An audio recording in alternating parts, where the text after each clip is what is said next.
Speaking of heavyweight, this week we are back in the Apex. Jarzhino, Rozenstruik versus Shamil Gaziev. Heavyweight matchup here. Gaziev minus 150, Rozenstruik plus 125. Gaziev is undefeated at 34 years old. He is coming off a knockout win versus Martin Buday and a submission win on Contender Series, so only his second UFC fight. Big matchup for him here. UFC veteran Rozenstruik, what do you got? It's an interesting one. Before I get into the fight, I just want to say this one is not on the UFC for being in the Apex. So this card was originally supposed to be the UFC's debut in Saudi Arabia. But get this, Saudi Arabia complained because it wasn't a good enough card. But when you look at it, bro, it's good. The top I'm looking right now, yeah. Especially with Rojas getting added, it's a good card. Bro, they all have undefeated prospects from that area of the world fighting decent guys that are going to propel them into big fights. And the Saudis have what's the word I'm looking for? They have the fucking balls to complain about that. That is nuts to me. They haven't hosted one fight and they just want to go straight to the top. Eric Anders versus Jimmy Pickett, the 7th fight of the night. That's crazy. That's a good fight. That's what I'm saying. The card order on this one's a little weird. I've seen Anders on the main card on some sites. I've seen him on the 7th at some sites. Yeah. But either way, Steve Erceg versus who's he fighting? Snell. Erceg versus Snell. That's a really good fight at flyweight too. So yeah, let's start it from the top. We got Biggie Boy Jarzhino Rozenstruik taking on, how do you say his name? Gaziev. I'll just say Gaziev. It's a lot easier. But Gaziev's from Dagestan. And that's scary enough right there. A Dagestani heavyweight, it gives me chills. He actually grew up under Khabib's dad for a few years and then didn't fight MMA for most of his athletic prime. Got back into it in 2020. Went to this gym in Bahrain, same one that Mokaev trains at. And then he's been on a tear ever since then. You watch him fight, he's just very technical, good boxer, good everywhere, honestly. The gas tank's a little questionable, but hey, he's a heavyweight, so I think you got to give him a pass. I think he could be a guy. I don't think he's a title contender, but I think he could be a top 10, top 5 heavyweight for a few years. I think he gets the job done versus Rozenstruik. Rozenstruik, he's 2-3 in his last 5, but I mean, his only losses are against really good guys. Let me read off Rozenstruik's losses real quick. He's lost to Francis Ngannou, Cyril Gane, Curtis Blades, Alexander Volkov, and Yaltin Almeida. So, I mean, not really a bad loss in there. So is Gaziev that good? That's what we'll find out. Yeah. I think with the age included as well, I really like Gaziev here though, especially for the odds. Yeah, definitely. Next fight I want to talk about Alex Perez versus Muhammad Mokaev. Big matchup here at flyweight. We just talked about Mokaev recently, last couple of minutes, about where he stands in that flyweight division. One big win away here, one maybe big finish away from here from getting a top 5 fight. Not bad. How to get my sip of beer in. Dude, I've got to, before I get into the analysis, we have got to go 3rd round submission here from Mokaev. Oh, yeah. His last 3 fights have been a 3rd round submission, and they have all been sketchy as shit. Didn't we hit on that last time? Yes, bro. I think you did last time. You called it last time, and the time before that, I think we just did submission. Yeah. But we've got to keep. If it ain't broke, don't fix it. So that's my bet for this. I'll just put that out there right now. Muhammad Mokaev 3rd round submission. Whoa. Alex Perez has 5 submission losses. Yup. His last 2 losses are by submission. Dude, when I saw this, I said, "Oh my gosh, this is really gonna happen again."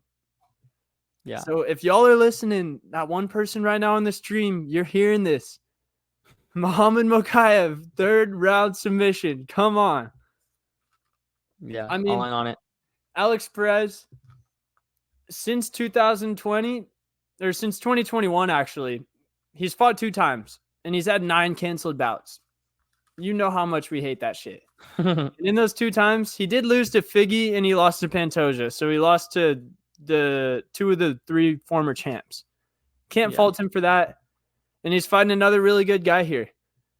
And I also got to lean towards everyone from the Middle East in this card. This was originally supposed to be in Saudi Arabia. They put a lot of the hot prospects on here. and they want those fans to go home happy. Some of those guys aren't on the card anymore, but there are some that still are, such as these guys. So I'm all over the Middle Eastern guys for the most part on this card. Umar Nurmagomedov Ooh, man. finally gets a fight. Bro, and he couldn't even fight somebody that's had a fight in the UFC before. See what I'm saying? Nobody wants to fight the guy, bro. I know. Do you have the odds in front of you? Get it done? I know it's some crazy shit. I want to say he's like minus 725. He's minus 1,500.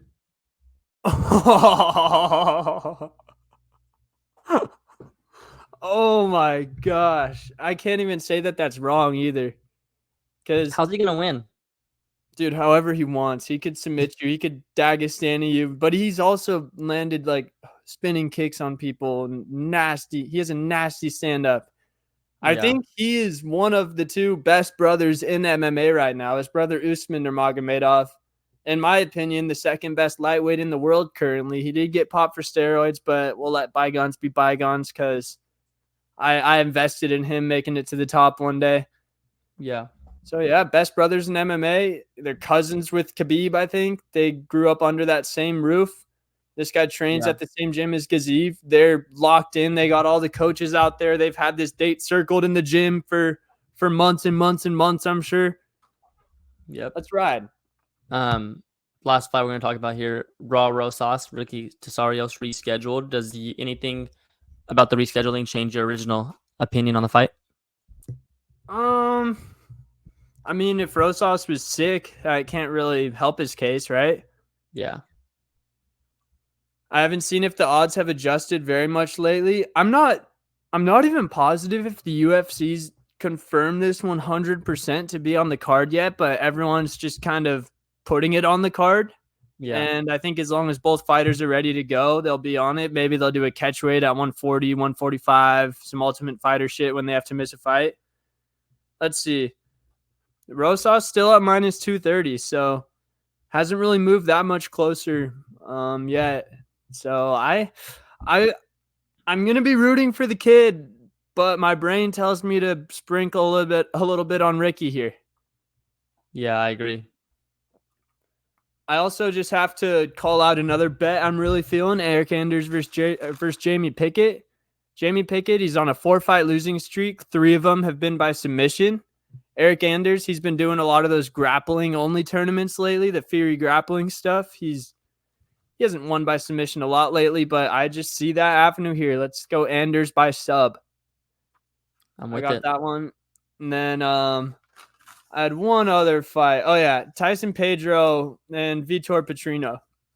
Co-main event. Petrino, 10-0, 26 years old. Another good prospect. Like, I don't know how they're complaining about this card. I sound like a broken record, but anyway.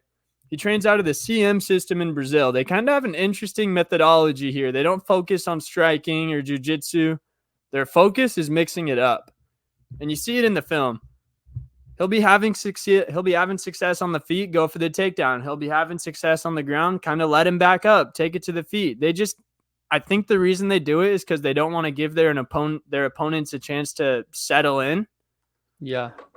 And it's pretty cool. He's fun to watch fight. And he had a nasty check hook in his last fight. Had a very nice knockout against Modestas Bakauskas. And Tyson Pedro, he's 10-4. All 10 of his wins have come in the first round. So as long as Petrino survives that first round, I expect him to take this one.